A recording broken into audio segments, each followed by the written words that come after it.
युद्ध विराम टूटने के बाद दोबारा शुरू हुई ईरान और अमेरिका की जंग अब नए दौर में पहुंच गई है। दोनों देश एक दूसरे के ठिकानों पर जमकर मिसाइलों से अटैक कर रहे हैं। ईरान में एक तरफ उनके सुप्रीम लीडर का जनाजा निकल रहा है तो उनकी राजधानी पर बमों से हमले हो रहे हैं।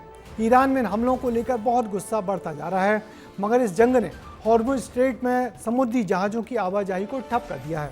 अब आने वाले दिनों में समुद्री मार्ग को सामान्य बनाना बहुत मुश्किल काम होगा। ईरान अमेरिकी युद्ध पर यह रिपोर्ट देखिए।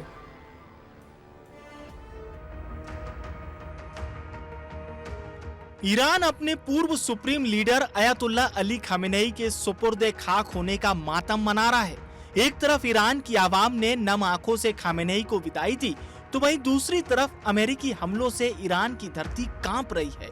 जहां अयातुल्ला अली खामेनेई का जनाजा पहुंचना था, वहां पर अमेरिका ने मिसाइलों की बारिश शुरू कर दी।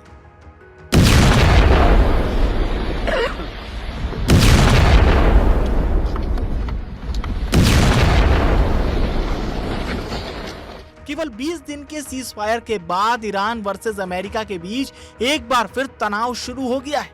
अमेरिका ने ईरान के करीब 90 ठिकानों पर बम बरसाए, जिसमें 3 लोगों की मौत हो चुकी है। तो वहीं ईरान ने भी कतर, कुवैत और बहरीन में ड्रोन से जवाबी हमले किए।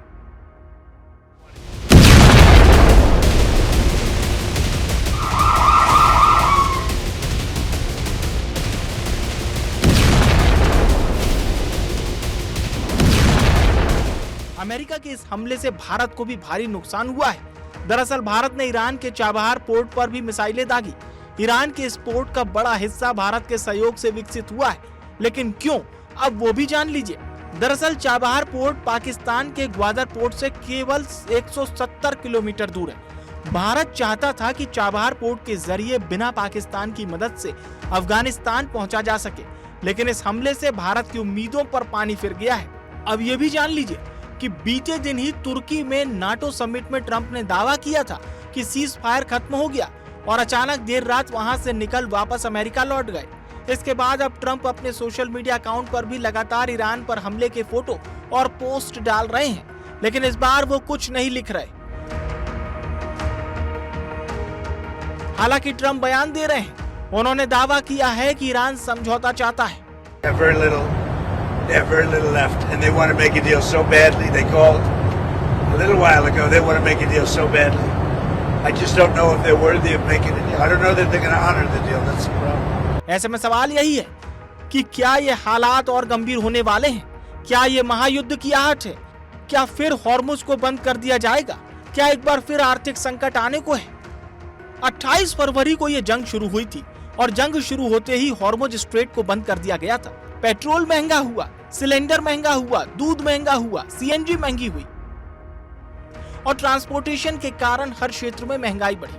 मुश्किल से सब ट्रैक पर आना शुरू हुआ ही था कि अब फिर संकट के बादल मंडराने लगे हैं। अमेरिका का कहना, ट्रंप का कहना है कि अब ये लंबा नहीं खींचेगा। इसका मतलब कुछ प्लान है। हालांकि ट्रंप क्या कहेगा, क्या करेगा, कोई नहीं जानता है, लेकिन उसके दुष्परिणाम, उसका असर भारत को भुगतना पड़ेगा। ये पहले भी संभावना व्यक्त की जा रही थी जब युद्ध चल रहा था। अब ऐसे हालात बनने पे और संभावना बढ़ रही है। गैस की किल्लत हो सकती है, पेट्रोल की किल्लत हो सकती है, सोने चांदी की किल्लत हो सकती है, महंगाई बढ़ सकती है। फिलहाल दुनिया की नजरें वॉशिंगटन और तेहरान पर टिकी है। अगर दोनों देशों के बीच तनाव और बढ़ता है तो इसका असर सिर्फ पश्चिम एशिया तक सीमित नहीं रहेगा, बल्कि वैश्विक तेल सप्लाई और व्यापार और अर्थव्यवस्था पर भी पड़ सकता है। भारत जैसे देशों के लिए भी ऊर्जा सुरक्षा और महंगाई बड़ी चुनौती बन सकती है। ईरान जहां पीछे हटने को तैयार नहीं, वहीं अमेरिका की नीतियां लगातार वोलेटाइल है। ट्रंप कहते कुछ और हैं और नतीजा कुछ और दिखाई देता है। एक बार फिर से ईरान पे लगातार बमबारी के बाद हालात तनावपूर्ण हैं, लेकिन ईरान भी कई सारे इस पर रिटेलिएशन देने के लिए तैयार दिखाई दे रहा है। कैमरा पर्सन मोनू कुमार के साथ अमृत तिवारी, विस्तार न्यूज, दिल्ली। तो फिलहाल तो इस जंग के थमने के आसार नहीं दिख रहे। अपने लीडर खोमेनी के मातम से उबरने के बाद ईरान इस युद्ध में और दमदारी से उतरेगा और खाड़ी में बने अमेरिकी ठिकानों पर ड्रोन और मिसाइलों से हमले करेगा। इस युद्ध ने दुनिया भर में डर और संशय का माहौल बना दिया है।